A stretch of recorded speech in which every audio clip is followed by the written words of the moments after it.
Why don't you pray for us?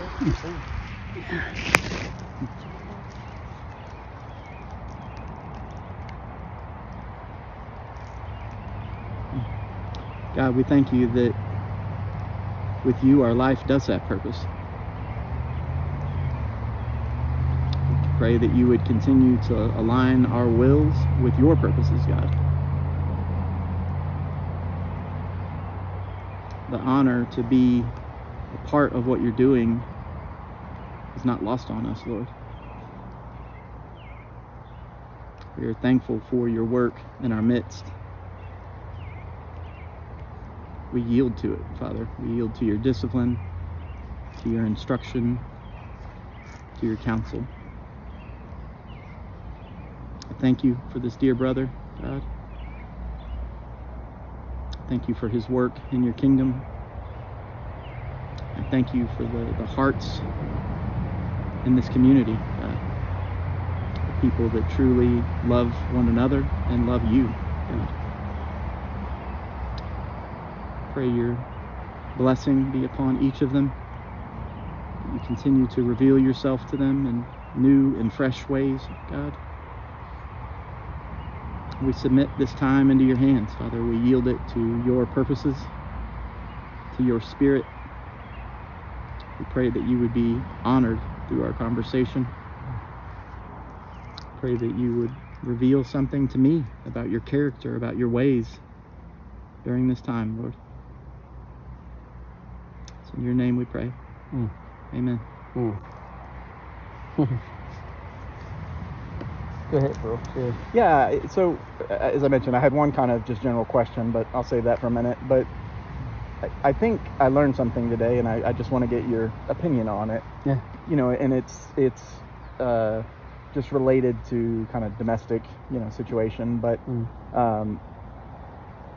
so in a household, I think what I learned is the father sets the standard. And even when the father's not setting a standard, he's setting the standard. Yeah. Right? And so when you have a situation where there's not a standard being set by the father, then sometimes the mother will try to set a standard.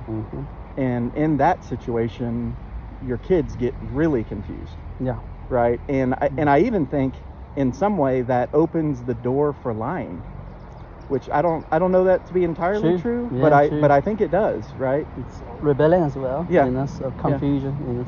Yeah. So true, because the confusion responsibility. So who's responsible to? It's very hard to pinpoint now. So yeah, go ahead. Yeah, I mean, it was it certainly, this was a revelation about my life, and see, and I've if you would have asked me, was I setting the standard in my home, I would have always said no. But what God showed me is, no, I was setting the standard. A wrong standard. It's just a wrong standard, right? No standard is a you standard. are just by being a father, you set a standard. Yes. Right, whether you want to or not, you do. Yes, right? There you go. You know what I mean? Yes. And I've just seen, there's been a couple of situations, and the details really aren't even important, where I did set a standard, and I didn't feel any of that rebellion or kickback or anything from the children. They may not have liked it, right? But that's okay. But anyway, and so I just kind of had that aha today about that's a huge. That's a huge. The way that I think God designed the family and the way that. And again, it's nothing to do with me. It's to do with the fact that I am a father. Yes. Yes. True. If you have anything more want to expound, you're welcome. So that's kind of all I got for now on that. I was like, I think that's true, but it's more than true. Yeah, it's very insightful. I think I share with some mothers to tell them don't weed the role of a husband or fathers. I use the example of a single mother. Said, if a single mother is not wise, they tend to be everything for the child. Or sometimes father do that. A single father try to be a mother for children. I mean, obviously responsibility, care need to be attended to. But we might, I mean, it's a modern society so broken, it's hard to even talk about like this. It seems obtrusive or even ridiculous. My point is that if we were unwise, unproductive in the long run, especially when you look at the long term, the outcome of the children when they grow up, all them begin to have families. You have no idea the seed or the source of trouble was sown when the mother said, well, doesn't matter. I'm going to be a father and a mother to my child. So for two reasons can be damaging. On the mother's side, she obviously knows she can't be a father. So that's like lying to herself to be somebody you know you cannot do it.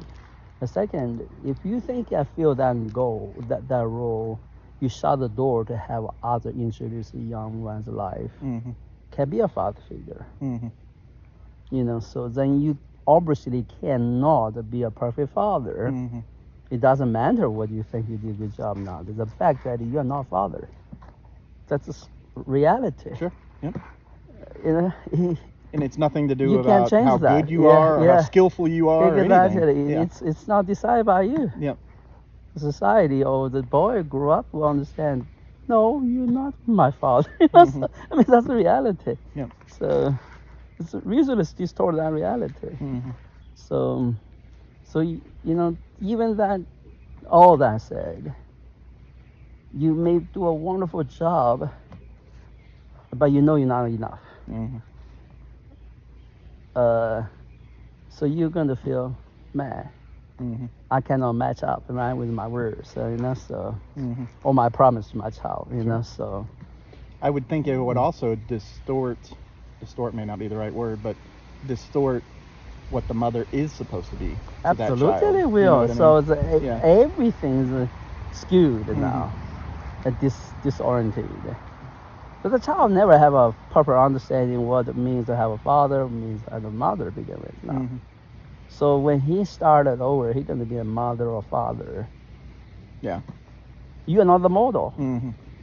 And you threw them naturally in confusion. Yep. You know, now certain mother, father might want to have a role in their future family life.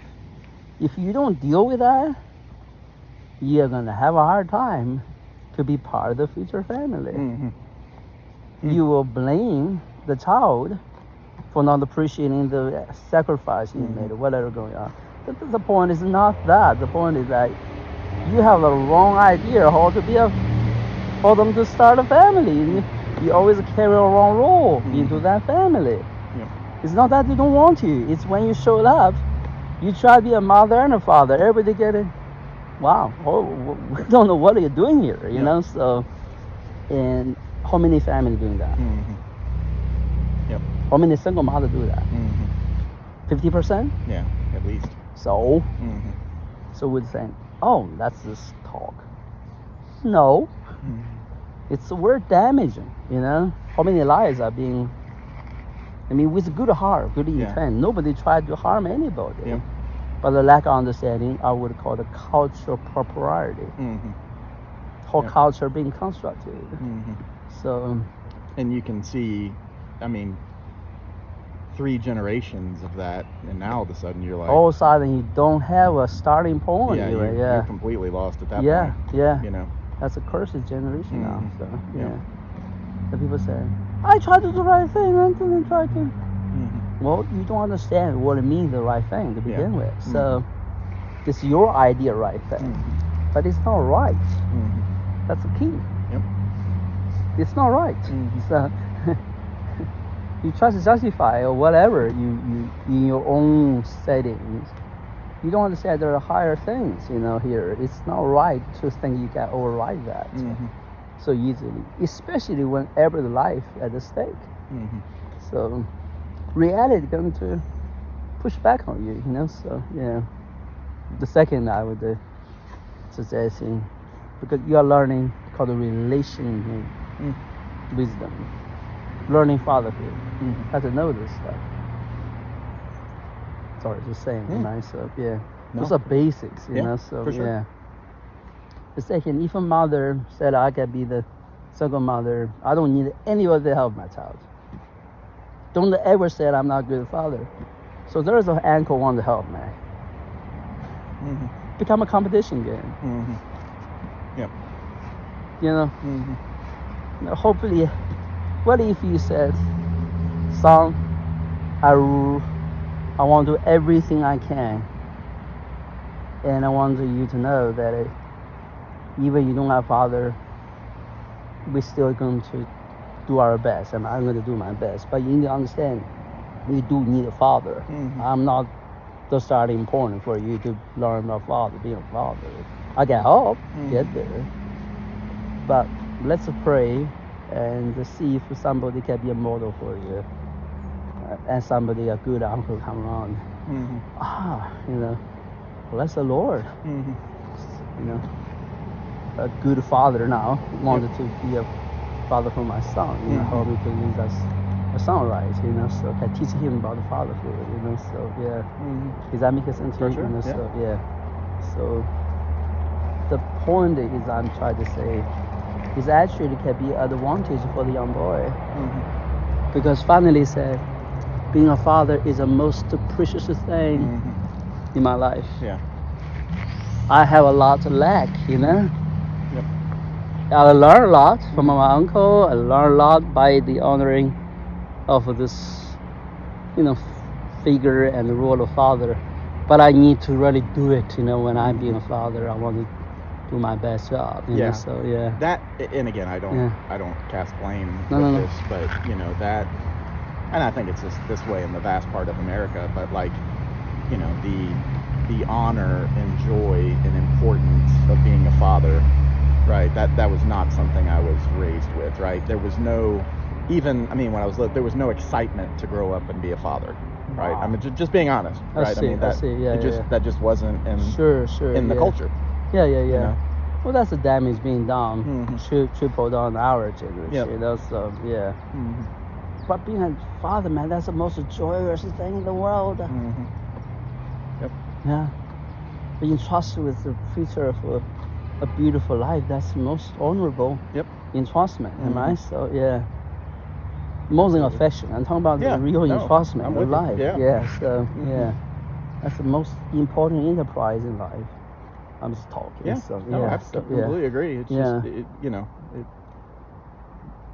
it is what it is. You wish you had do-overs and things of that nature, but you know, you try not to condemn yourself. We but dialogue just on being honest about where I started, principles right? here, you know. So The other kind of big shift that I finally saw was, you know, it's kind of a simple way to put it, but you know, Niles being 14, right? I want to love 30-year-old Niles, right? And I want the best for 30-year-old Niles, right? And that's got to be how I'm loving him, right? It's the whole, you know, spoil your kid, give him discipline, you know, that kind of thing, right? But again, it's that view of what do I want to, you know, help Niles be when he's 30, right? What am I feeding him in today? He might not be able to take a 30, you know, overall, but at least take a 5 year down the road. Fair, yeah, I'm with you. Know? So So I don't ask you too much. Same time I ask you. And I'm not forward a little bit. So keep in mind, I'm not suggesting that I treat him like a 30-year-old now. Sure. Right. I'm simply suggesting, again, it's, you know, when you can say, look, I'm the conversations we have right now is trying to set you up for adulthood. Right, with the proper character, with the proper culture. That's wonderful. And so, you know, some of this may feel uncomfortable now, might not even feel, you know, positive per se, but you need to understand, you know, when you're 25, you're going to look back and go, oh, thank you. Exactly. Exactly. That's a mindset change, you know. Absolutely. It's easy for him to change. It doesn't take long for him to change it.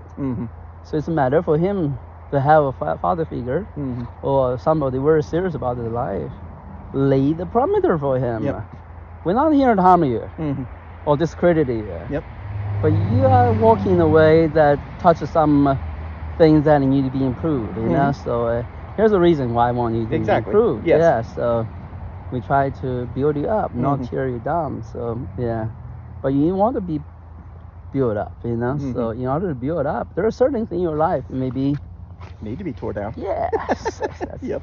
Yeah. So this is not try to ridicule me, belittle me, dishonor me. This actually try to help me to honor myself, honor, you know. So. And I think, you know, they obviously witnessed kind of where my life was in Austin, right? And so, you know, there's some credibility there to even say, you know, like you don't want to be where I was, you know? And yeah. I think that's the power of your testimony. At the same time, they have a hard time to really to like wake up in the dream. It's just really happening today, you know. So to catch up, but they are catching up. So the beauty of you. I'm not imposing anything. I'm saying you can have a sincere dialogue with them. Say, here's what's happening. Here's what I'm changing, and this is real for me. So, and you know, let's reconcile whatever in the past disabled us to move forward. Now, I want to move forward. Would you care to move forward with me? You know? So yeah, forgiveness aside, but agreement to move forward. Exactly right. Yeah. So. That's what I've been encouraged by Jaden's letter, man. Say that again? Jaden's letter. Oh, yeah. Yeah, absolutely. There is more than forgiveness, right? So that, okay, what do we do now? Yep, you know, exactly. So, yeah. I think that those kind of dialogue is so helpful for him to have with young boys. You know? Yep. Encourage him to be a brother. Enlist his help to work with you, to mend the relationships. What a wonderful thing. And build their brotherhood, you know, rather than not sure. To get taught, right? So yeah. And when you provide that context for them, right, then it makes discipline entirely different. So, well, and it's different too, right? Because it's, you know, it's not just discipline for discipline's sake. No. It's leading to something. It's building to something. And again, I'm with you that these are very much basics, but these are basics that I'm learning. Oh no, they're not basic for mankind. The basic for real life, you know, good life, godly life. Tim was saying, and it really resonated with me, but he was like, you know, so he said, you know, we think of discipline and, you know, certainly there's sometimes punitive stuff attached to it, but he said, you know, the real point of discipline, and he said the way I approach it is always to try to show them how they think and how they can think different. Yes. Right? And I was like, that is a view of discipline I've never heard. Oh, right. There you go. Yeah. So. But we know that. You know? Yep. Some things no, I don't want to sound critical or anything. There's some kind of a blinder in our RQ. I'm talking relational intelligence, you know? So, yeah. Because any other subject we understand it perfectly. Yep. Yeah, for sure. It's not relational. Yeah. It's like something. Yeah. Disabled us. Yeah. And you know, I think even in that light, like, yeah. You know, my parents were very, and again, I don't judge them for this, but they were very, they were loners, right? I mean, they didn't, I know, they never had friends. Oh, wow. Right, it was just always my mom and my dad, and they were happy together. I mean, they didn't fight or anything like that, but even seeing like how the two adults have a relationship together, that was never modeled. You know what I mean? Yeah. It's just it was always them by themselves, kind of living life, you know. Yeah. And honestly, I kind of just thought that's what was normal. Oh, right? Wow. You know? Yeah. Sorry. Yeah. But right now you can, you know, pick up and mend those things with others. Oh, for sure. So yeah. And I mean, the relationships I even have now are vastly different than anything I've ever had with Andy, with you know, Justin and you guys and Tim, and I mean, it's you know, those are God given and beautiful. Sure. And I certainly see the value. I mean, not to sound like you're using it, but you get the point. No, take use it. Use to the full. So we like to be used. No, it's really joy to see your life changed. You have a little help here there. One of the things I impressed by you is your humility, your willingness. Things can be very hard, can be sounds very critical, but you don't take it like that, So that's something I don't understand why you don't have friends in the past. You're a good friend, man. Yeah, I like you. I wish I could know you long time ago. Yeah. Our childhoods were different, but somehow very similar. Your childhood and mine? Yes, okay. just in kind of the So that would have been fun. I'm talking fun. little. That would have been cool. I was a shy boy. Same. A loner. Yep. By myself all the time. Same. Yeah. A good friend, but not that much. Yeah. The question I had for you last time, and is we were with Andy. You kind of mentioned something in passing, and I latched onto it. But the analogy was a horse that we were talking about, and you were mentioning, would you try to train a horse before you've tamed a horse? Right. And my question is, how do you tame a horse? No, that's a very good one.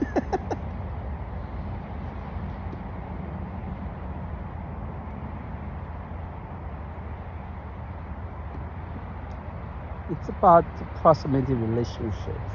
So we don't understand it, am I? So,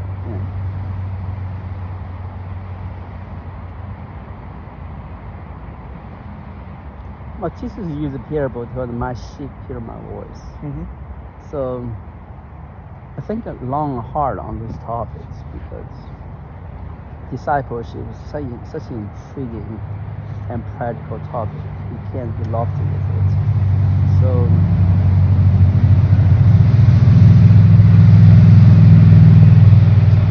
I don't know. I can only through my personal perspective, okay? Now that means in the start it's a learning curve. In the beginning I may splash around and don't know what I'm doing, So but it gradually begin to observe how experience with different people. I don't want to categorize things, but I do think there are I think Jesus do the same, in his own life. So I'm not saying I'm a Jesus, I'm saying things naturally manifest certain kind of pattern, whatever you call it. Better use Jesus as an example, okay? Do he disciple everybody? He don't disciple his brothers, am I? So something about his disciples is very peculiar. So the second, did he allow everybody to follow him? He healed a lot of people. He cast a lot of demons out. I mean, he said, "Go do things," and I don't sing no anymore. But did he invite them to follow him? But we're done here. Yeah. So yeah. And then in that dynamic, you then bring the rich young ruler story. It's very revealing, So because he loved the rich young ruler, he said, "The young ruler, would you care to get rid of it and follow me?" That's invitation discipleship. He don't extend that to everybody, am I? Did he? Lazarus was raised up from the dead. You would think that guy will follow him anywhere to go, but he wanted us to follow him. Lazarus was not a disciple, so he was a believer for sure. So okay, so we clarify those jungles, okay, because those things are huge in Christian thinking. So dissolved. Then you have different disciples, 70 some, then 12. Some stay, some not stay. In the ministry 12, he has close ones. That's talking, So my point is, Jesus is not democratizes his invitation. No expect us understand how he carries himself all the time. Make his parents, make his family upset. The disciple was upset with him, maybe in a different way. They didn't express it, but they said, "Hey, his aunt, that is a mother of John and James, right? So and the wife of Zebedee. Hey, when you become a king, make sure that John and James in the right hand, left hand. That kind of story. Does that make sense to you? Yes. So yeah, look, young brother James now following around. My sons are with you. So thinking like it's a family thing. They said, So this is not up to me. So anyway, there's a comical thing, but comical behind it is a Jesus mindset about divine relationships. So now come back to my 3 categories. I would say some are just God give to you in passing. Some are actually for testing. So very hard for man to swallow that. Jesus hasn't do that. So, I'm not see everybody betray you as a Judah. Not work with you is bad. But it's not the point. The point is that you are not responsible for the choices. Now, in my setting, those things was given a long time ago. So people came to me, the first few visions, dreams they ever say, or I saw them, they're not going to stay with me. So, but God also told me, you can walk with them. So that's for most people very confusing. For me, it's confusing as well, So, does that make sense to you? You want to invest in people's life, work together. You wanted to finally come together, things work it out, So, obviously, but that's not my experience with certain ones. So, it's intriguing to me. Now, because of things fluctuating through different seasons, different choices made, sometimes it's really good, So things always, you really got on the same page. The next thing something happened, then the mindset begin to reveal, and eventually the prophecy are fulfilled. You look at there, wow, okay, and I'm part of that fulfillment. Because that's my life, with them. So there's a sovereignty in that. Point is that's good. Not good. That's a example seems to be failure in man's mind, right? But God has correct you. Said that's not failure for him. So how you reconcile that? It's really hard to tell anybody, except people really know you and willing to dialogue those lines, like today, right? So yeah. So that is a very interesting experience to have. I don't think many had it. So because they don't have it, it's very hard for them to even start to have insight about those kind of relationships. The first category. It's other common sense relations. That's my point of all 3 categories.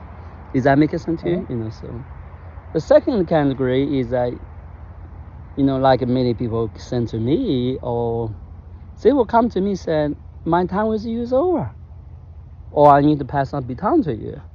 Not me try to tell them anything. I don't want to change, So God will tell them to do something. You heard a certain story. Does that make sense to you? So I don't want to say things to change.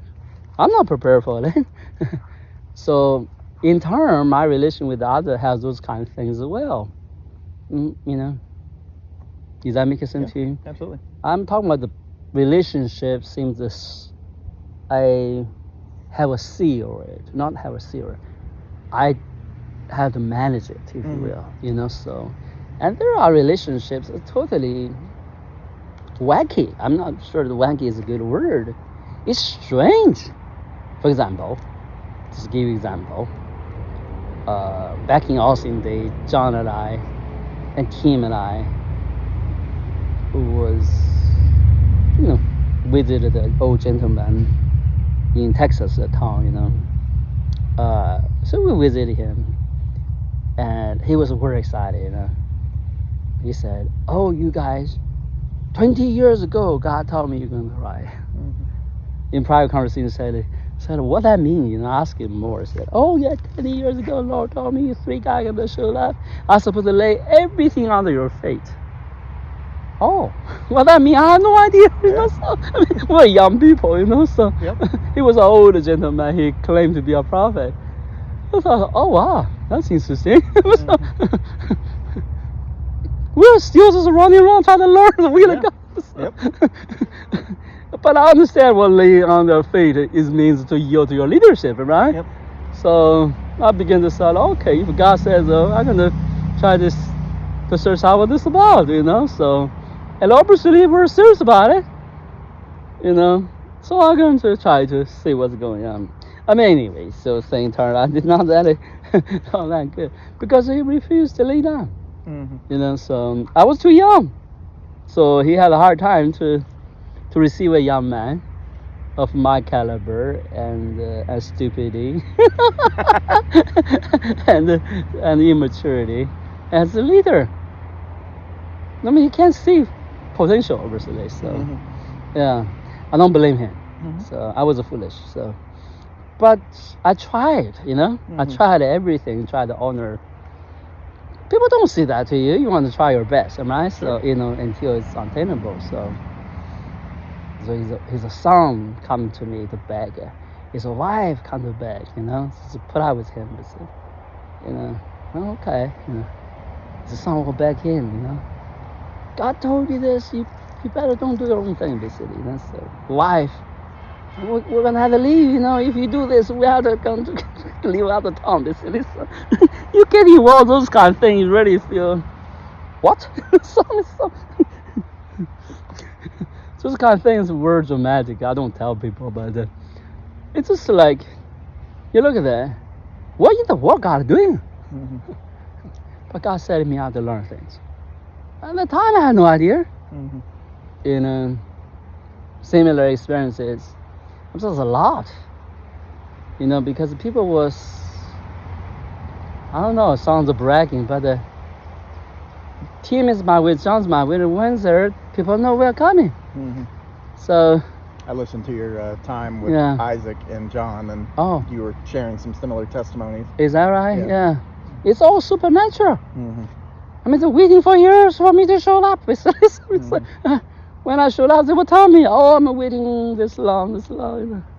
You're waiting 20 years, right? So sorry, you're part of the story, not them dramatic, but there's a 20 years. Who make that happen? So I'm sorry. No, you're absolutely right. You talking like this is like it sounds so careless, So, but it happened in your life. How you want to talk about it?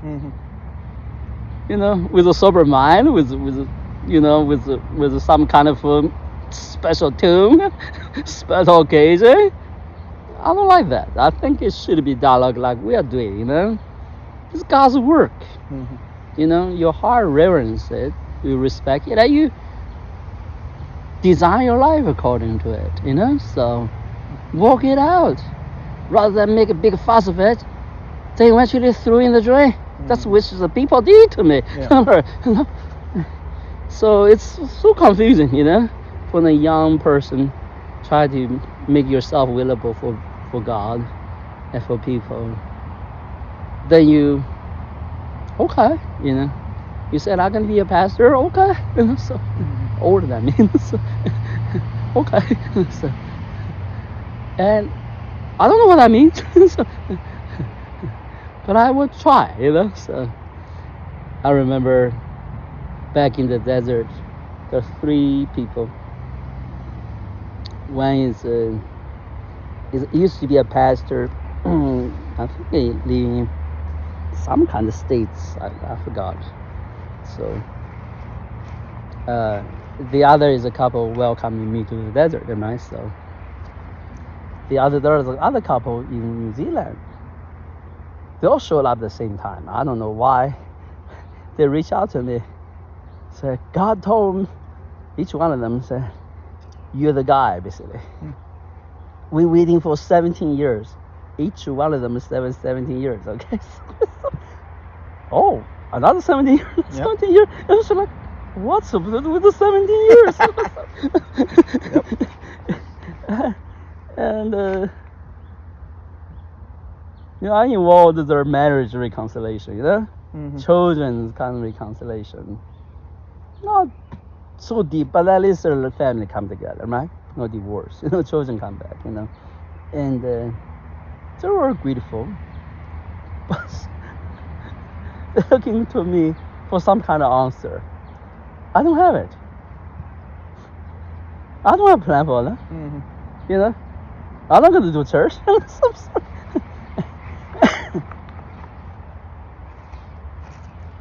I don't know what they're looking for. Maybe they are looking for somebody that can carry signs, wonders, doing all kinds of things. I think they do work looking for those things. And I'm not that.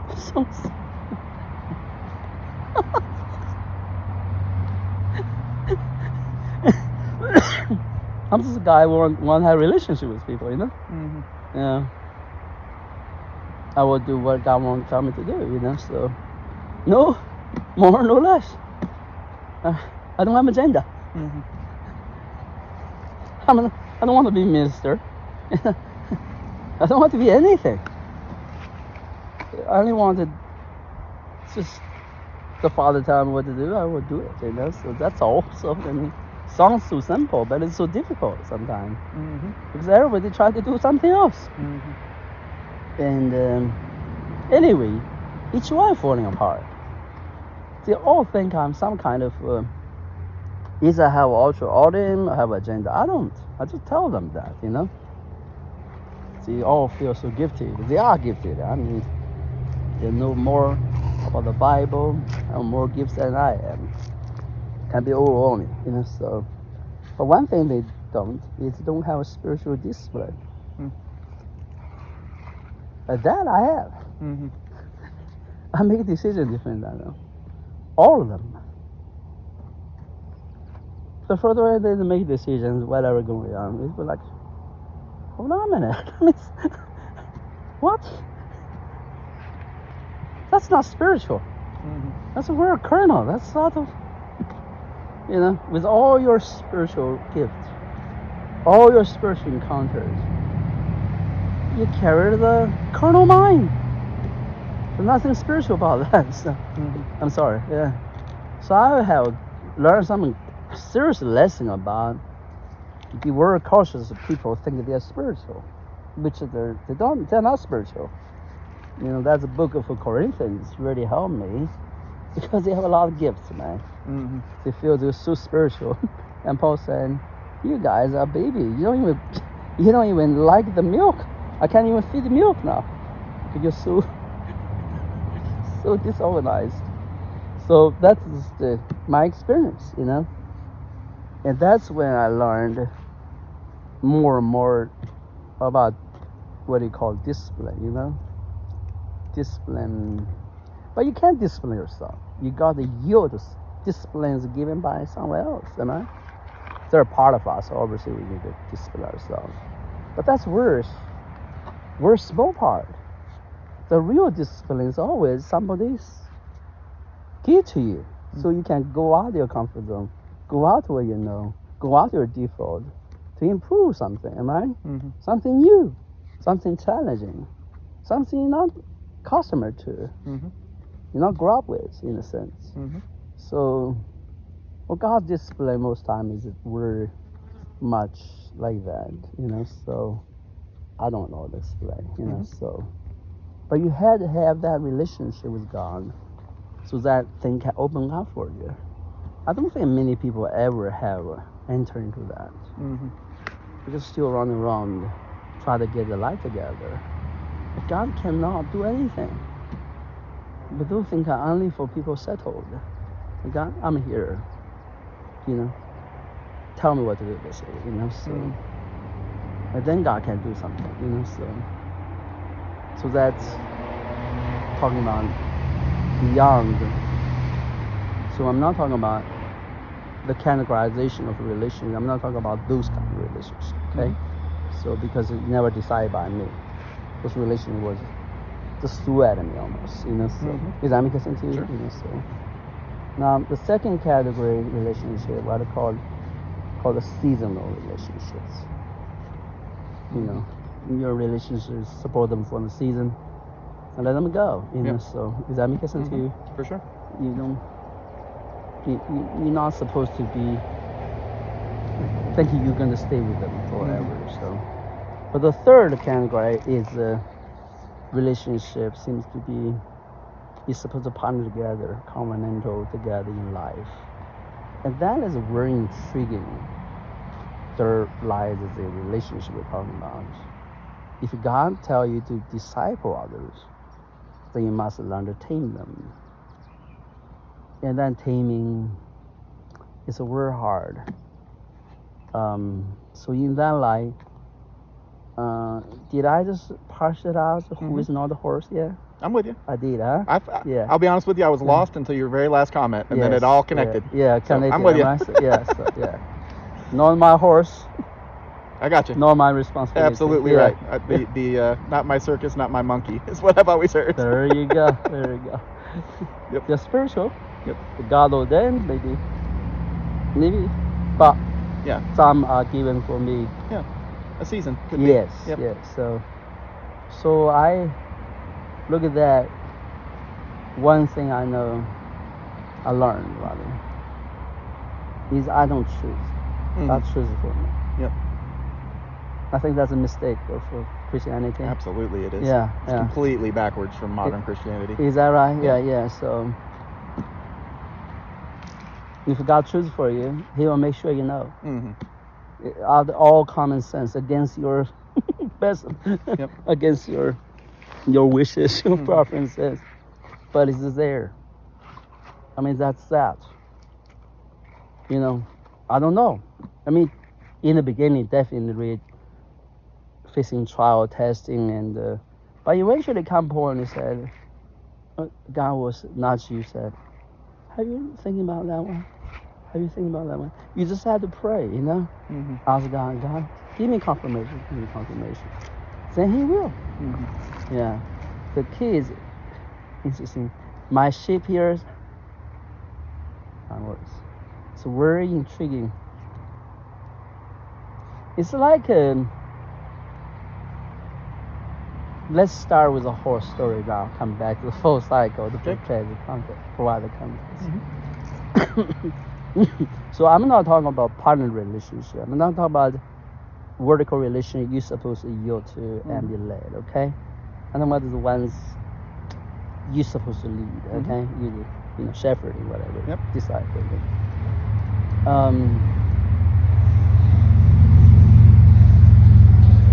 In my own understanding, partial with others, okay? There's always something God told them.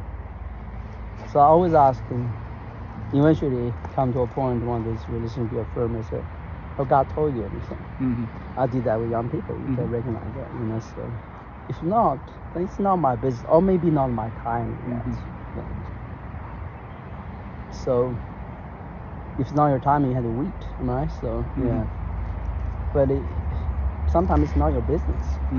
So you just stand and say, okay, I got it, God. You know, so this is not my deal, basically. I'm not. Doesn't mean you don't help people, don't love people, but you understand you don't. God didn't assign you to be a spiritual guidance for somebody. So but once they are, somehow they can hear. Somehow, like they will walk into life. I mean, in evangelist, most people say, like, look on the doors, God tell me do this, that. I think God draws. The Father draws, right? So that's a pattern in the Bible. That's Jesus' pattern, right? So we oftentimes look at Acts as a pattern. I don't think Acts is a good pattern. Acts is a seasoned evangelist. God do many things. But I think we should look at Jesus as the original pattern. Don't even Paul. Paul's an evangelist. So discipleship, don't start with Paul, start with Jesus. So I'm just talking, okay? So however, most of the church activity or imagining how God does relation, even divine relationships, it starts with acts, miracle signs, whatever. I don't think that's good. Does that make sense to you? You know, Absolutely. so yeah, it should be Jesus. You know, Jesus is pattern that wherever the Father gives to me will come to me. And that's very interesting because that conformed to my relationship with the Lord. That's what happened to me. So wherever the Father called, that's that person who is the Father, man. Even they don't know sonship. Think about it, okay?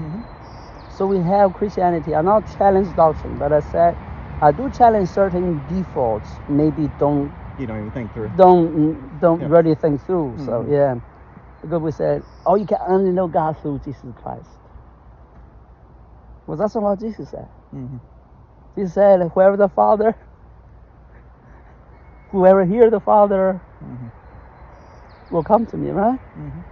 So the first question is, did he come to God through him as yet? Do they have the spirit sonship yet? No, not yet. Obviously not yet. That's happened to me. So then what that drawing? How did I hear the Father's voice? Well, God did something intriguing there. I mean, that's challenging the popular theology. I understand that. But that's what happened to me. So you can't tell me to write off my experiences. No, you're going to tell me to write off Jesus' word there. So I think the theologians maybe have a hard time to swallow that, but your premise, starting point is wrong maybe. So come to the final category I'm talking about, discipleship, okay? That's what Jesus said. That nobody can snatch him out of hand. He was not talking about salvation story. I tried to, we continue to combine the two together. That's a problem, right? So, yeah. I got you. Yeah. Just like he let his brother stay at home when he was go out ministering. Do you think his brother going to go to hell? I mean, come on. But he said, no, I'm not going to start with you guys to try to convince you to follow my ministry.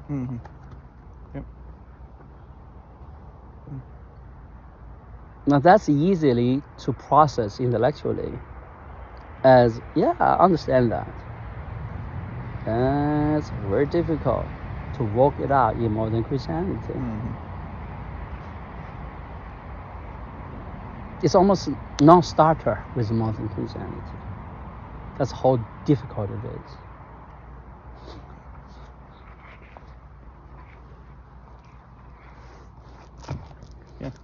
Does that make sense to you? For sure. Yeah.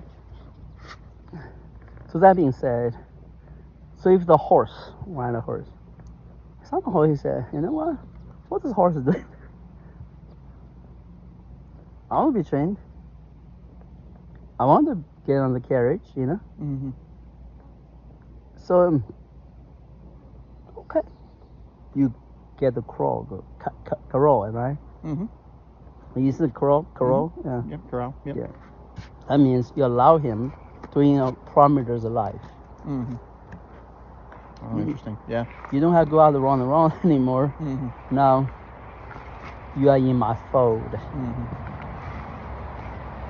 But in your fold doesn't mean he's ready, and you're ready to discipline him, to work on him. He has to take time to get used to your fold. Now, most Christians think in the fold it means everything's done. And the master trainer was said, that's just where you get used to what I got to offer. Yeah. Unless you're comfortable, I understand what's going on. Maybe you're gonna, you're gonna fire me all the way. Well, so why should I just engage you right now? Because you have no temper for it. You have no desire for it. So, if the horse is wise, willing, say, I see. There's some kind of a culture here, some kind of order here. Somebody seems to have to train the horse, They have to do certain things. I want that, So, yeah. And he's not afraid the people try to touch him, to ride him, he said, oh, that's part of the deal, I want to do that with those people. Then someone, you can say, hey, let me make a, what's it called? The harness, bridle. Yeah, the rope, right? So that rope, Where loose rope? Don't know harness yet. So I'm not sure. Like a rope, so. Okay, he's not running away. You begin. Some horse you can ride away. I think we talking about the difficult horse, okay? To be tamed. So, well, he don't like it, so he may like it for a while. He, to kick around. So eventually, you don't have the time to every day to wrestle with this horse. You say, what? There's a stake there. I gotta put up the stake. This is a crow. As long as you don't take off, as long, and this is a long route for you. Go ahead, kick around. So the problem is they're pretty large, so get room run as if he's afraid, as if he's afraid, but it's not really free. He tied to the roof, you see.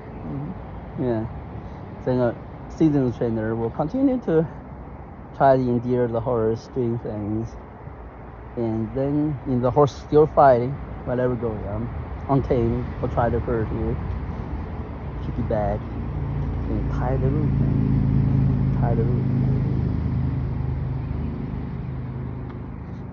Until the horse refuse to kick around when you touch the rope. And he kick around, you leave him alone. You don't do anything. You just tie into the stick, That stick is not you. Get my point? The stick is the love of God. The love of truth. Love godly life. You are not the stick. I think that's something many ministers for sure, or people for sure, because they try to use a human affection, human ties to narrow that horse down. And God never tell us that has to be love Christ, love God, love obedience to God, so. But it's a stake, and I'm the rope. I'm going to tie the rope, so I'm going to train you. So that's crucifixion there. Crucifixion here is of the self-will, right? So I'll do what I want to do. You can't tell me what I want to do, so don't tell me whatever I want to do. And you see Christians in the end of the days, the birth service is not about the particulars, anything. It's about don't tell me what to do. Nobody wants to tell you what to do actually. Really? So don't think straight. Don't think straight. Is your life so valuable, so interesting, so adorable? You think I want to tell you what to do? I'm talking, right? So don't think straight, however. That's the fighting. So it's a sinful nature. It's a self nature. It's a self-exerting nature. We don't want to die, so die to ourselves. But you must die to yourself. And this death to yourself is not a daily thing. It's a taming thing. It's a what? It's being tamed, right? I got you. Yeah. It's like there's something help. Much like a Jacob, when God, the angel, rather, the Lord, tamed him. Before that, he ran wrong, so he decided how the relationship with God goes, So after that, I don't think he dared to do that anymore,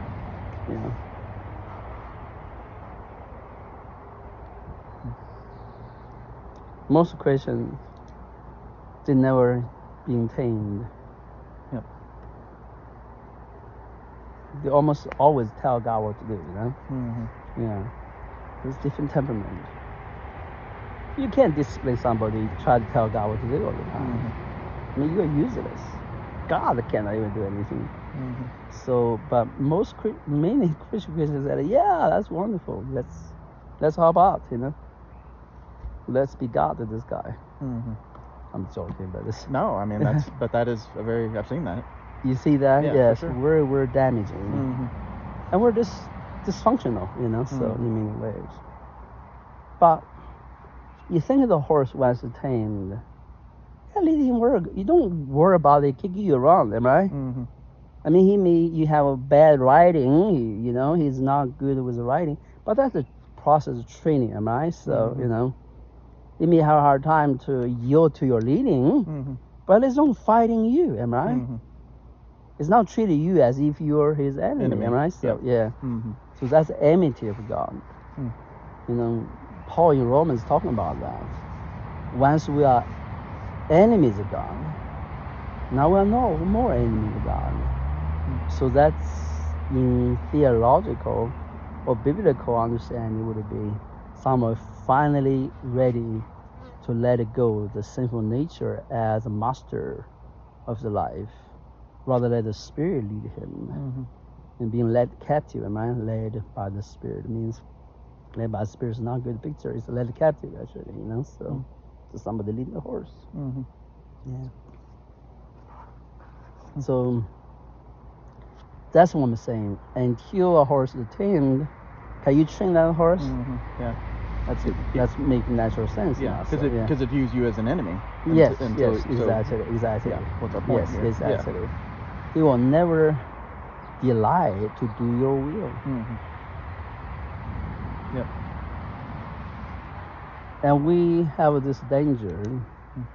It means that's indoctrination, that's control, that's being to authority, override people's freedom, try to control people.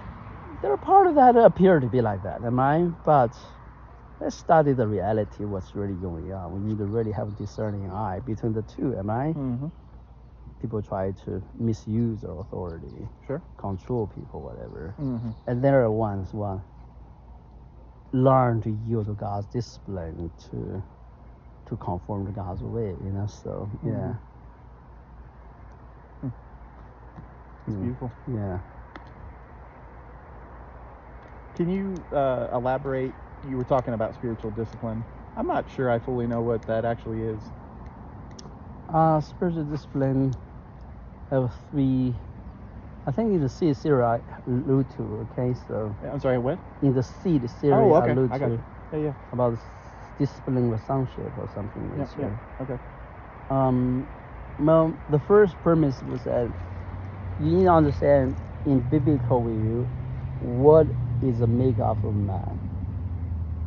And there's many theories, ideologies, philosophy try to describe to understand the constructs of man. Even today we struggle, as a scientist, modern theoretical physics try to understand what the man means. Neurosciences try to understand what the consciousness means. Nobody have a clue. Understanding. Fighting all the time. So is consciousness materialistic, or consciousness doesn't depend on material world? So anyway, so those are very confusing topics. So through the ages, man and philosophy try to understand: does a man have a soul or not? Basically, it's a consciousness. Consciousness, different way to talk about the soul. Am I? For sure. Outside your body. Those are things very hard to convince the people until someone has a real experience like I did. I saw my body on the bed. My person is a city. Go to the Two different things. Yeah, so you're gonna tell me that my body is myself. Well, that's hard to convince to me. So, and I'm atheist, anyway. So that's happened before I know Jesus Christ. So it's very disorienting for an atheist. But eventually it came to a place, wow, what is this about, Wow. So the me in the body, it's not real me. We would think it's me, am I? So the Bible gives a very good understanding about a natural world and a spiritual world. And with that comes due reality, it comes due consciousness, or due personality, if you will. So does that make sense to you? So you're saying dual, right? Dual. Okay. D-U-L-E. So it's a double, basically. Yeah. I got so you. Yeah. So most men think that they only belong to the product at the existence, agency in the natural world. One that parameter or the premise of that is breaking down. It's a very easy embrace that what other spiritual world, and you somehow given a capacity to be a spiritual being in that spiritual world. Yep. Does that make sense For to you? sure. You know, Yep. so now with that being said, just like a natural man born in the natural world, need a process to gain capacity, gain knowledge, gain confidence, gain freedom, right? Gain mastery over the things absolutely. given to you in the natural world. So you recognize, so is your new life in the spiritual world. Just like natural world, you need equipment and training to have better capacities in every regard, in order to say, the master is the tree, am I? I'm the professor of the knowledge, you know, expert in these skills, you know. So it's in spiritual world.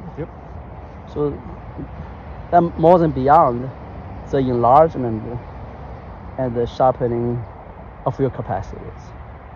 And capacity is a capacity. You have potential to know something.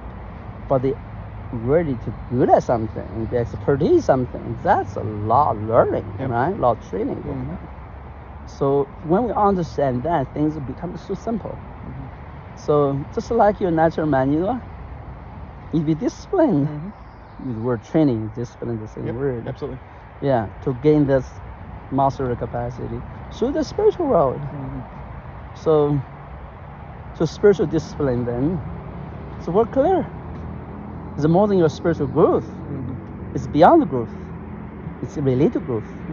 But that actually means you need the expertise in something, you know, so. Yeah, I mean, the concept of it is, I'm with you, like 100%, right? And I mean, even at, you know, basketball, right? And if I want to get better at basketball, I go out and I shoot free throws. Right? And so, you know, I guess I'm more just wondering, you know, like practically day in and day out, right? What is my shooting free throws equivalent? Well, let's look at this. In 3 agencies in action. The first agency is yourself. You must discipline yourself, you know? So self-discipline.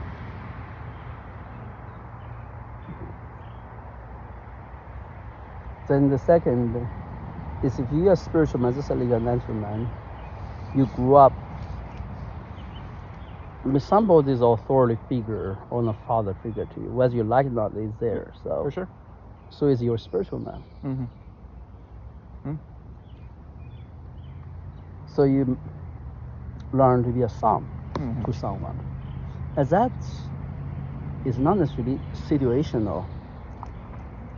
It's pretty much relational, backed up with a law or principle behind it. I'm with you. Does that make sense? It universally applies. So most people don't understand that.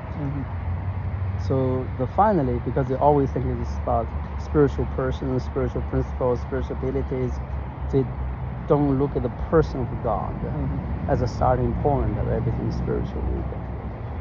So the third is just one very important, but as an extension or manifestation or embodiment of Christ's ministry, means discipline.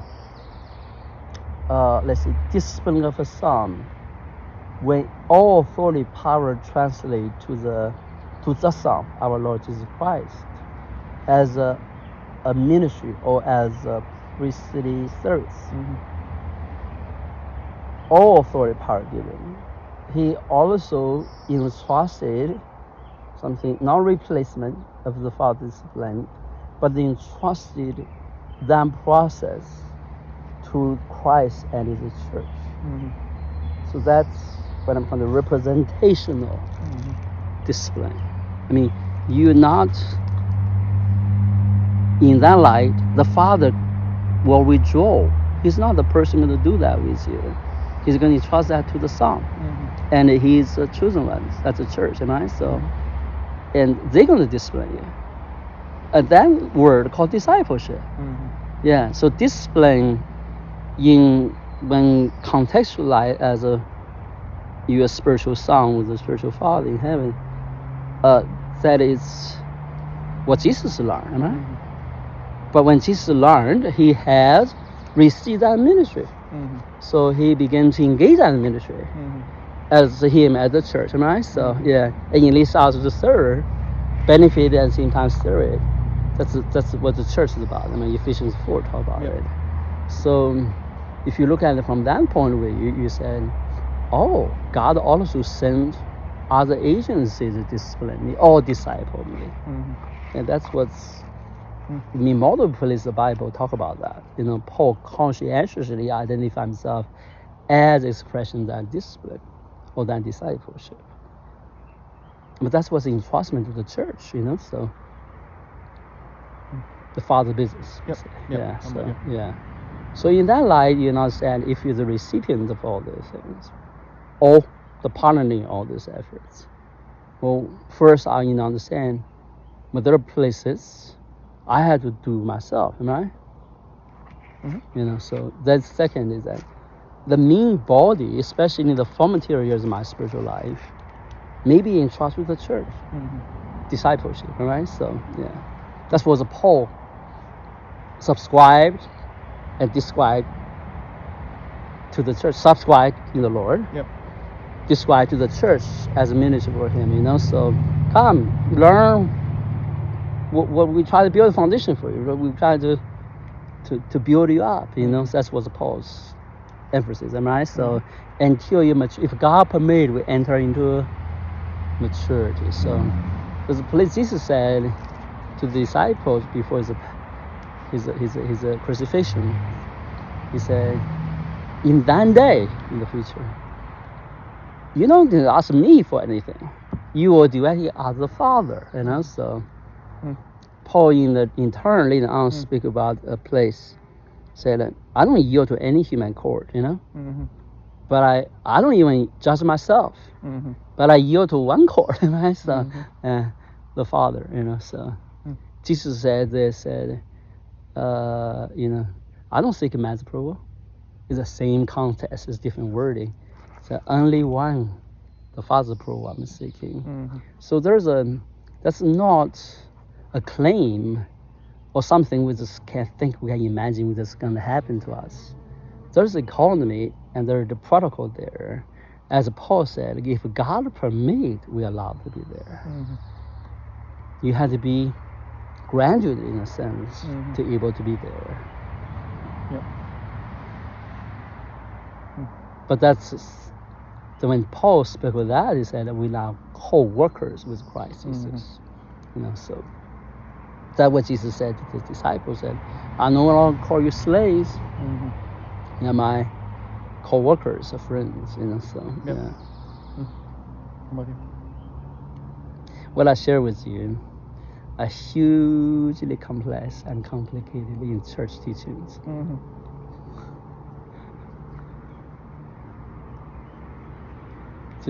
They just don't believe, or they don't think this stuff. But it's very simple. It's all in the Bible. The self-discipline aspect.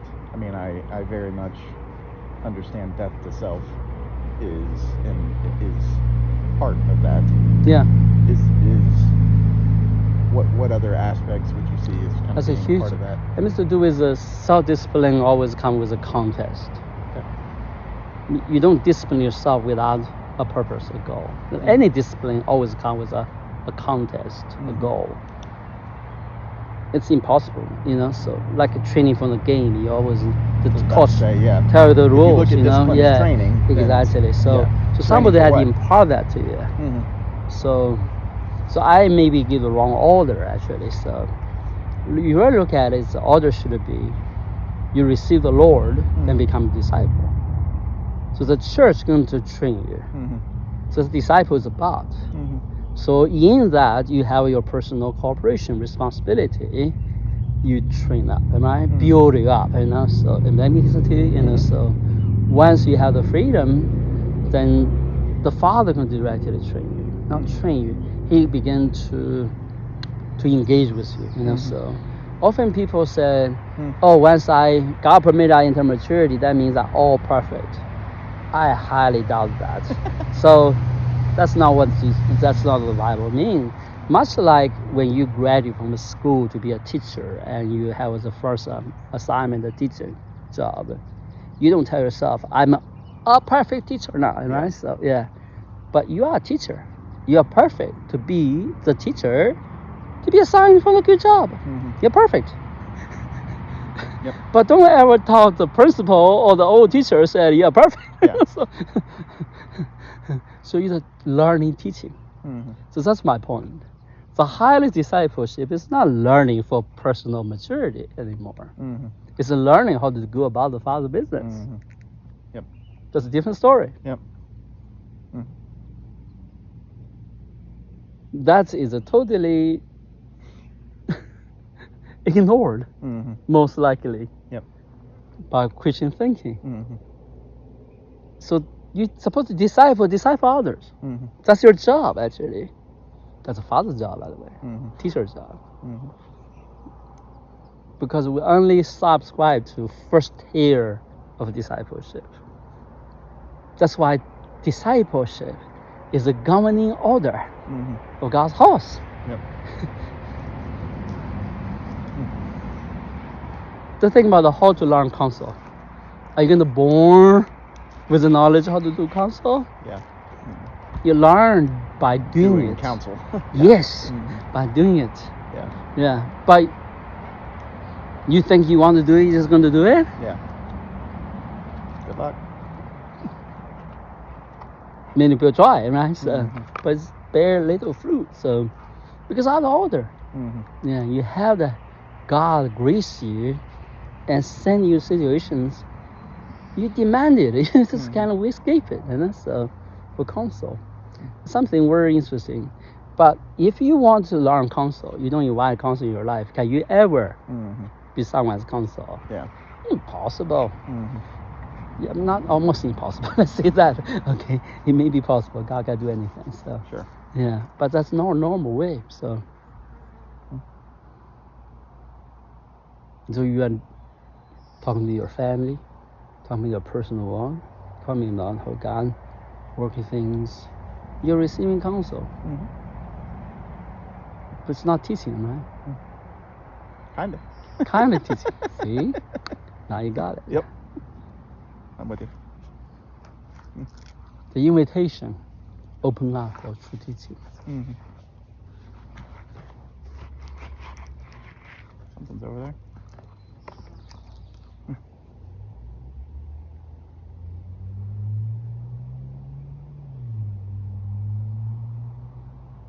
I had one more thing. Yeah. Unless there's anything else on that topic. Oh no, you. Okay. My time's yours, bro. Yeah, So, yeah. I had a vision, and I kind of forgot about it until we were sitting here and a bug flew and hit me in the eye, and it reminded me of it. But what reminded you of that? I didn't. We were sitting here, a bug was flying along and it hit me a bug, okay, in the eye, and I was okay. like, oh, that was a reminder.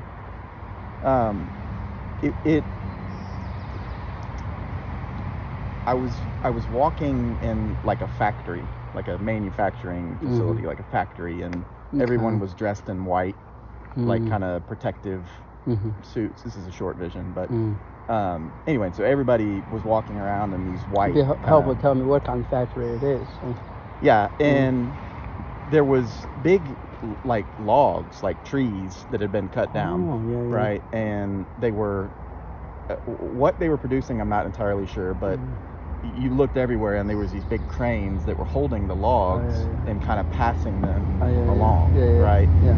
And I was with 2 or 3 people. I didn't see who they were, just people, and was walking kind of on the edge of the factory. You know, you've been in factories, kind of walkways that they have in the factories, and was walking along, and one of these big logs, they were basically like, think of like a tree with bark on it, and they were knocking the bark off, right? With big machines. And as I was walking by, one of the machines is doing that, and a piece of wood flew off and hit me right in the eye. And it was a weird vision in that I was like thinking about something else, and then like kind of realized I was seeing a vision.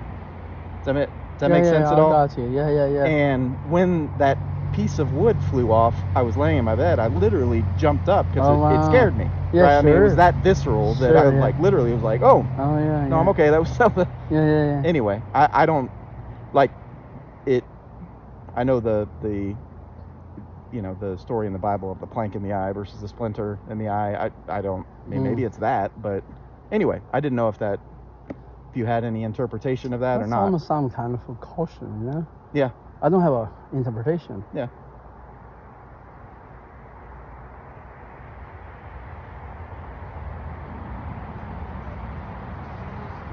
Not at all. I mean, except a caution, or maybe amount to a warning, because the vision almost is a warning, right? Mm-hmm. So can I see that? I felt the same. Yeah. I think you step in the wrong place at the wrong time. Yeah, I was looking at it, and I'm not saying this is right. I was like, am I letting things into my eyes that I shouldn't be? No, I think what I mean? There's double surprise here. Okay. When it's in the vision itself, you're surprised. Not supposed to happen, right? So almost like an accident.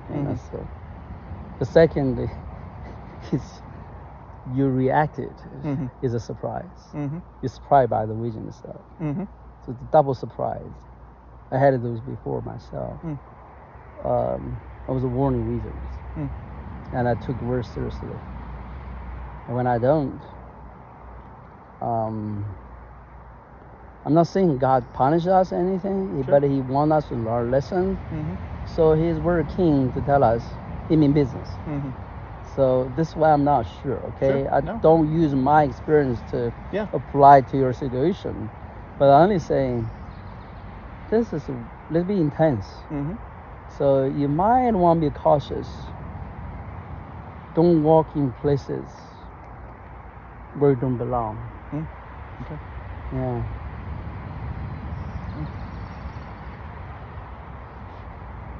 I think those tree machines, everything there, maybe some is when the spiritual walk in life. God doing something in their life.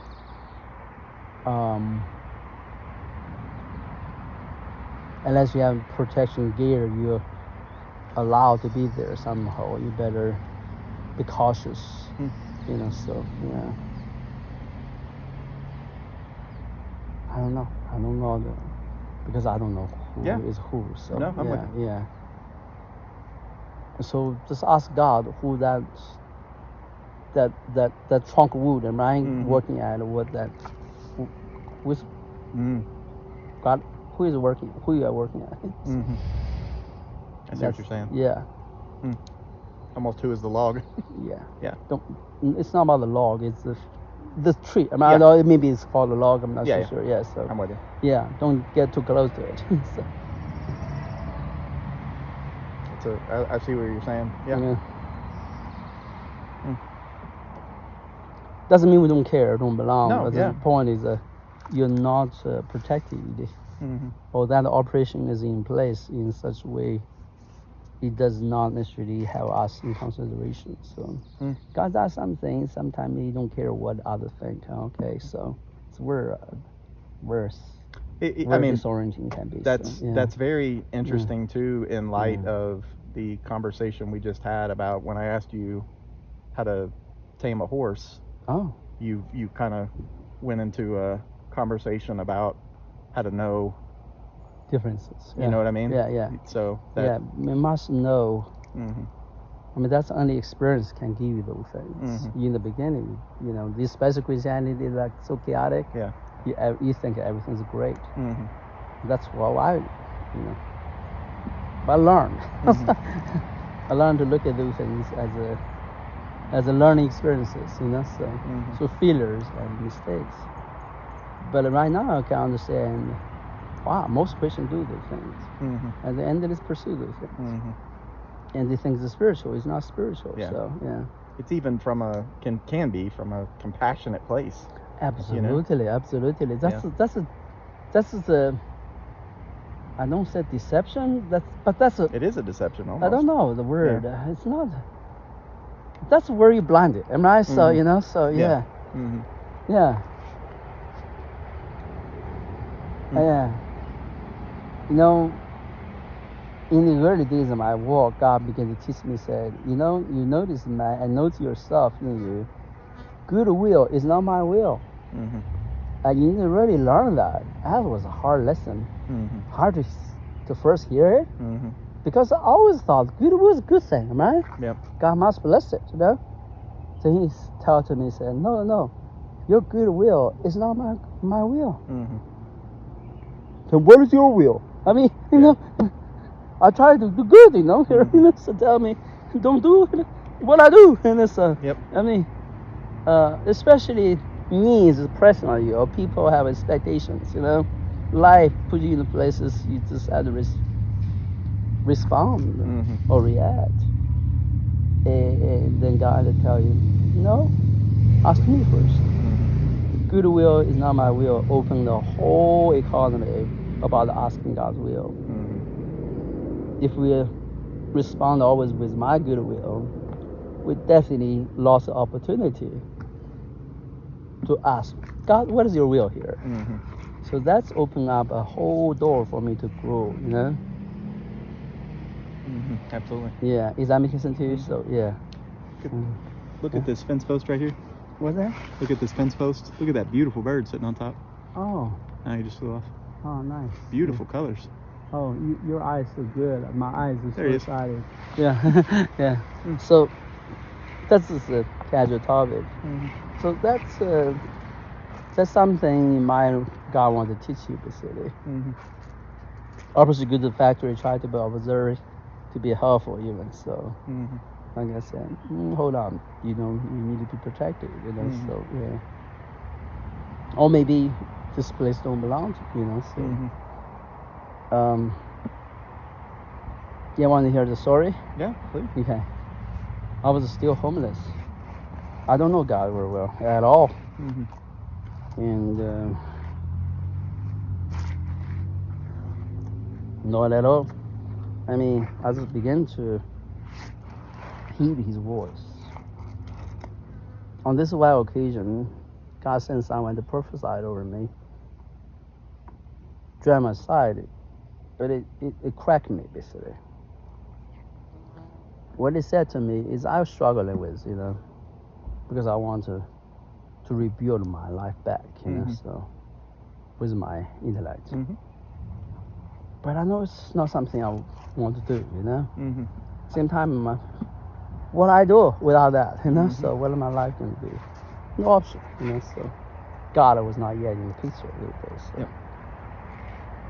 So, I was wrestling, and that night the prophet said to me, said, basically, he told me, said, hey, anything you do, God said He's going to bless you. You're going to succeed.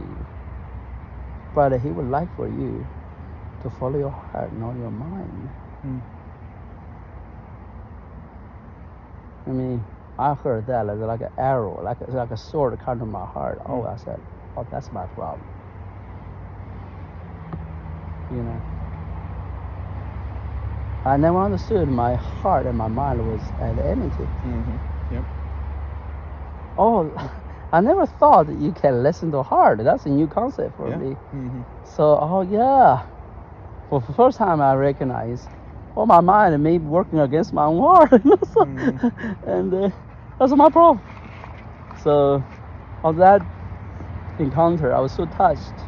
The power of God fall on me in certain ways. So I said, you know what? I'm going to follow my heart. I'm not going to be smart. Try to figure things out. But that was difficult. And you know, you grew up in a certain way. You're so accustomed to it. It's just building your system. One of the things building my system was I always prepare for the future. I would prepare 3 steps down the road. I'm a business person. I mean, I'm poor. My contingencies have contingencies. Yeah, but the contingencies say if this happens, I can do this. Yeah, so I'm a financial manager. I'm manage a lot of money. Yep. I'm sorry to say. So yeah. So I always make plans like that. I'm good with it. Yeah. Considered it a strength. I mean, you have no idea. You live under this contingency fly, and it impact everything you do.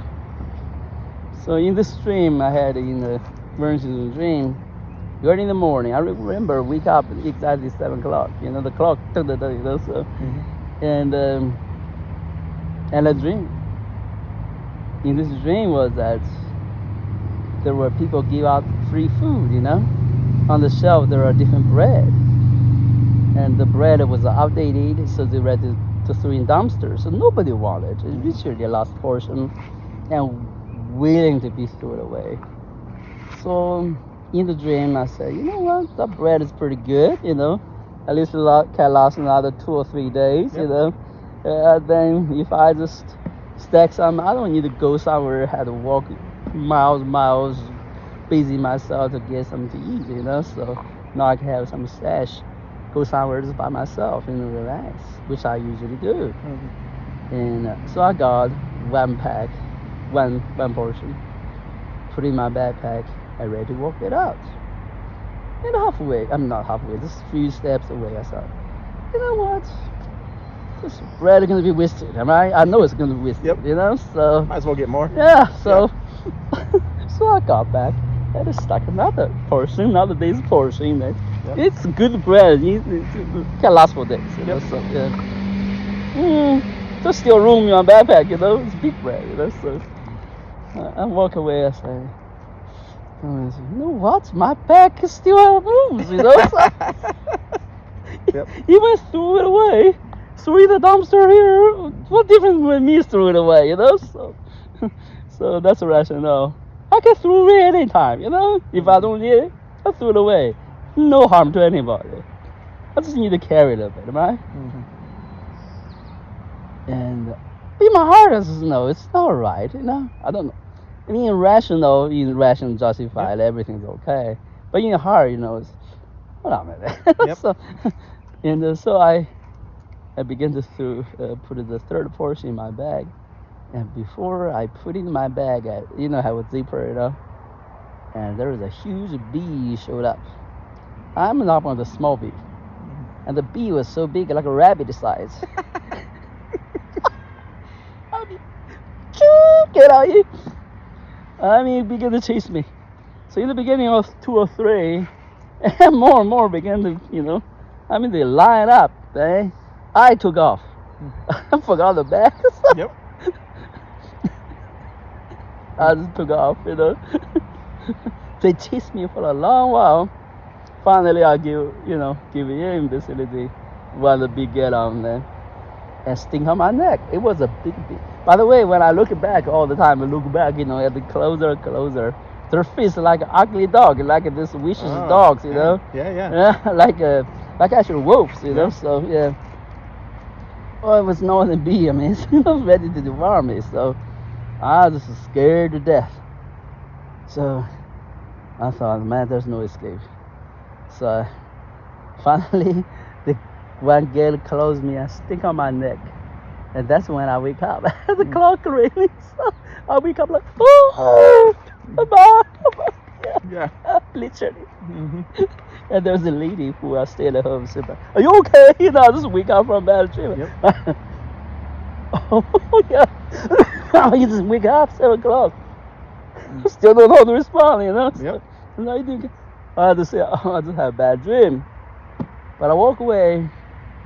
I begin to have some quiet time with the Lord. I said, what is this about? I don't understand dreams. Nobody interprets my dreams. Just very private those days. So. And then God began to talk to me and said, did I told you, follow your heart. Make no provision for the future. I argued. And he said to me, here's choice for you.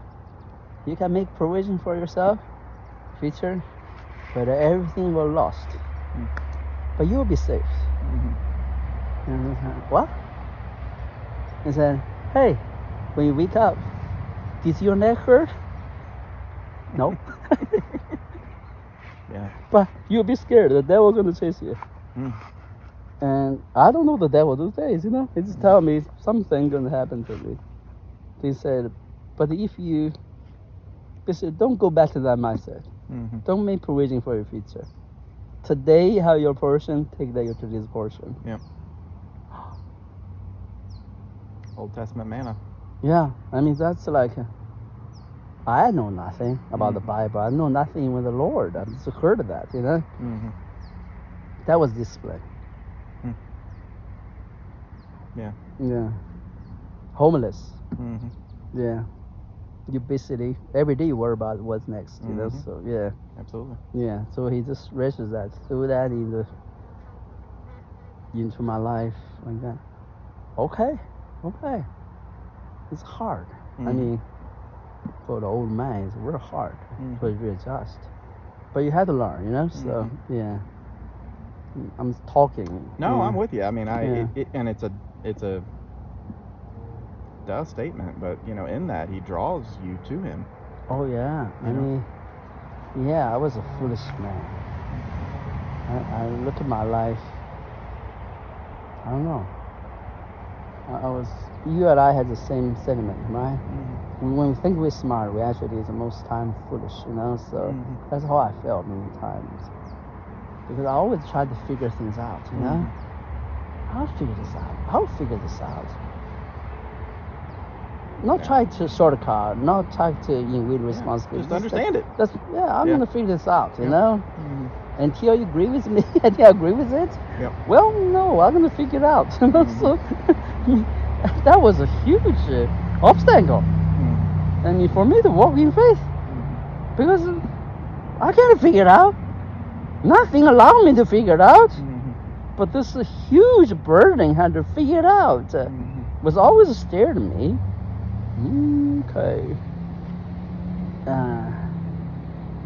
And God allowed me to figure it out. Delusion, really. Like a carrot, man, from a donkey, man. So he gave you a lot of occasion for you to be a donkey. So kind of, oh, okay, that's a carrot. You know, that's really. It's not about getting the carrot. It's about revealing I'm a donkey. That's so sorry. I mean, so humiliating. I mean, people. I don't know how people configure the walk. In my early years, walk with God was a humility. Was so down to earth humility. And I fought myself, you know, because I was built differently. You know, man's heart, man's way is so self-conceited. For sure. Yeah. We so like to justify ourselves, to make sense of ourselves, to tell people, I know what we're doing. Actually, you have no idea what we're doing. You know? That's me. I mean, in a sense, yes, I'm studying it. You know, I'm expert. You know, but in your heart, you know, that's not really the reason. Yeah. So that was me. I was trained that. So it's very hard to get rid of it, you know. And that's every time thinking back. It's just like I'm quickly launch a program on the whirlwind in the process. Oh yeah, that's gonna happen to me. You know. And God allowed me to run around like that. And then come down. One time I remember there was sort of 5 or 6 opportunity for me to have a job. People just literally promise a job. People will say, hey, I got the office or hire for you. I got your computer set up. Those kind of things, you know. So it's just like, okay, you know, so I can have a job, you know. So, people introduce me to their partner, you know, give me scholarship, whatever going on, you know. I mean, this happened over a short period of time. And I thought, I'll finally get something to do, you know. My life was wasting around. I want to do something. Doesn't matter what it is, you know. Yep. And so now everything fell apart. I was so defeated. And but I tried.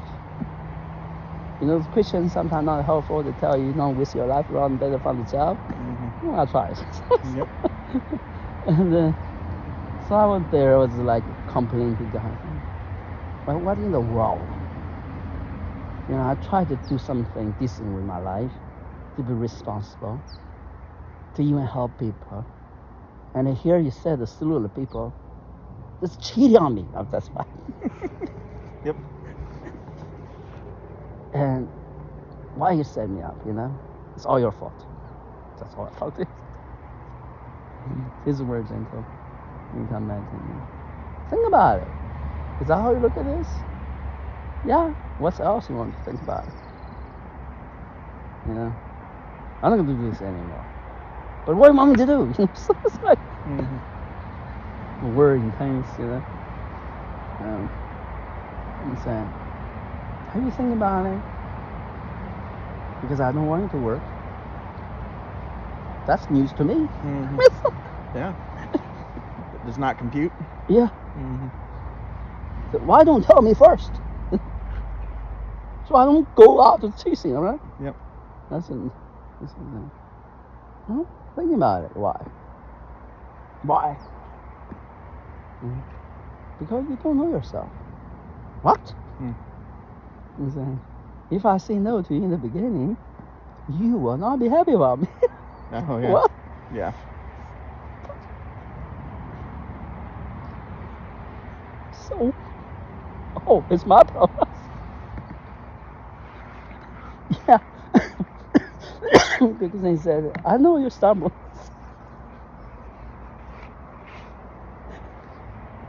How can I let you talk? Then I can talk to you right now and bring peace to you. So you will be convinced that you don't need it. Until I tell you to go back to work, you don't need to work. So then what am I going to do? I mean, I'm being honest with him. So I Yeah. said, yeah, you're right. I will not, unless you do all these things, I will never agree with you. So, you mean I don't really need to go to work? He said, no. Until I send someone to back, don't try to find a place to work, you know? Don't worry about your income. Don't worry about obligations. That's the last thing I want to do with my life. Everything wrong, right? But you hear that? Oh, that's what I tried to say? Oh, yeah. That was difficult. You know, you can never tell anybody about it.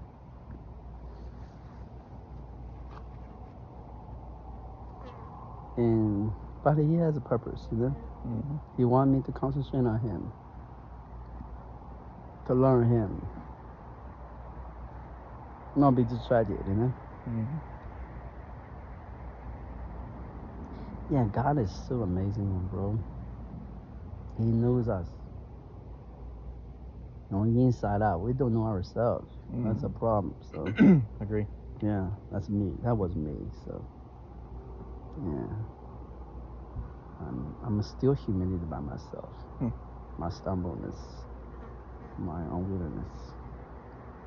And that's not a statement of humility, okay? That's a statement of fact. So yeah. Anything else on your part?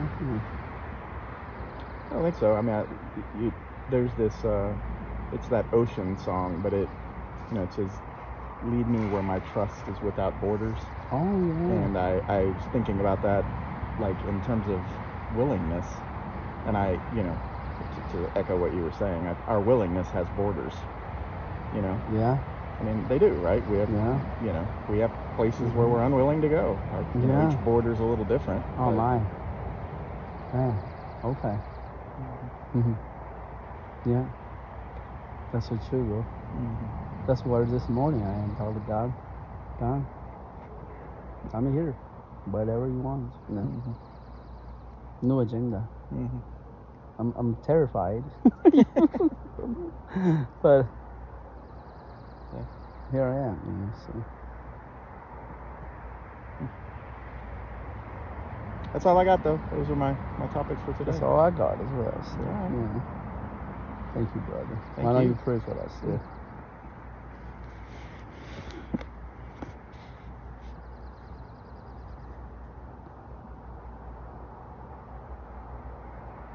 You are a gracious Father.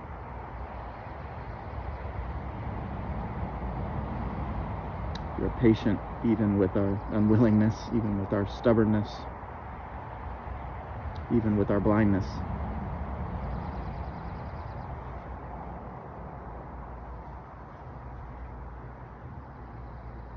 We thank you for being long-suffering, Lord. We don't want to take that for granted, though, God.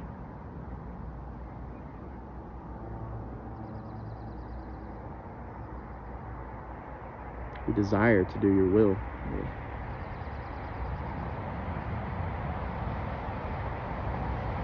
Continue to align our hearts with your will.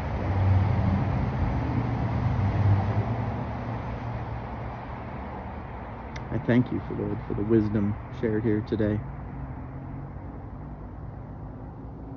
I know you are bringing proper order and alignment to my family, God. I yield to that, Lord.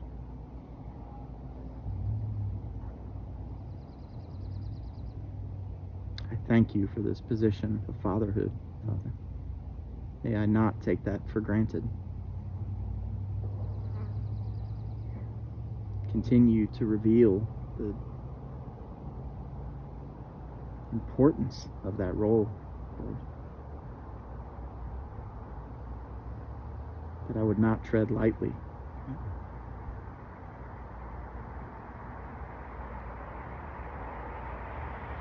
Continue to bring your wisdom, Father, that I may do it in a way that honors you, in a way that is true, in a way that is loving, in a way that is just.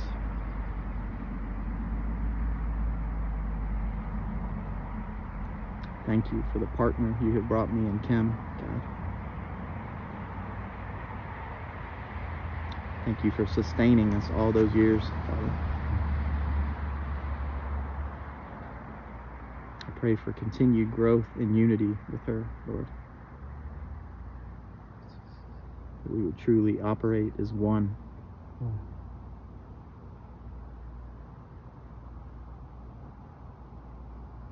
Thank you for the work you're doing in her life and her heart.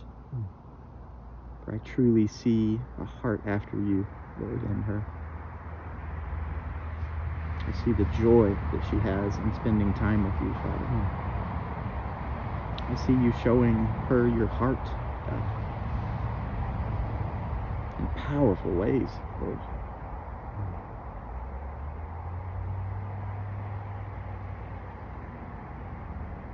Continue to remove that veil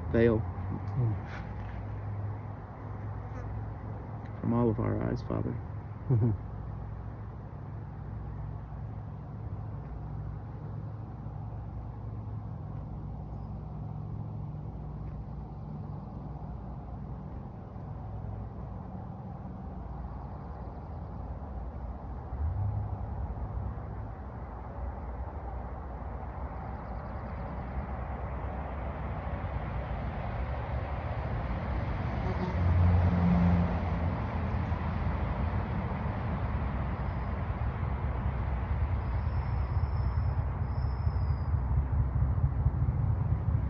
Thank you for my brother Emmanuel. Pray for continued healing in his body, God.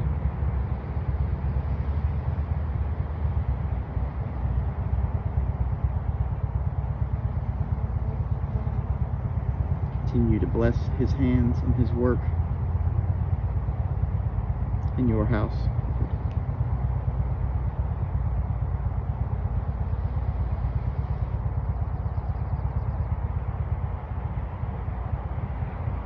Bring your peace to him, Lord. That only comes from understanding your sovereignty, Lord.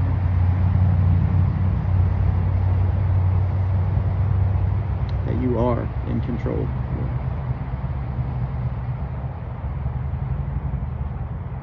That we don't have to worry about tomorrow. For you are here with us today, God.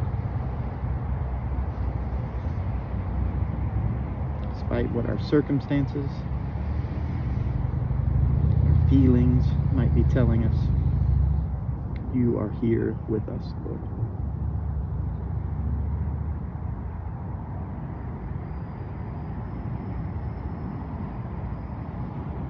May your will be done, Lord.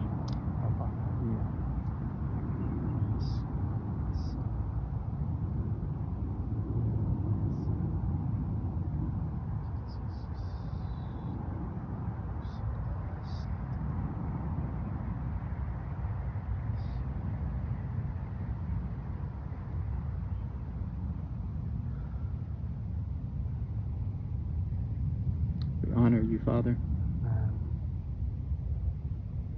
We praise you, Lord. The great I am.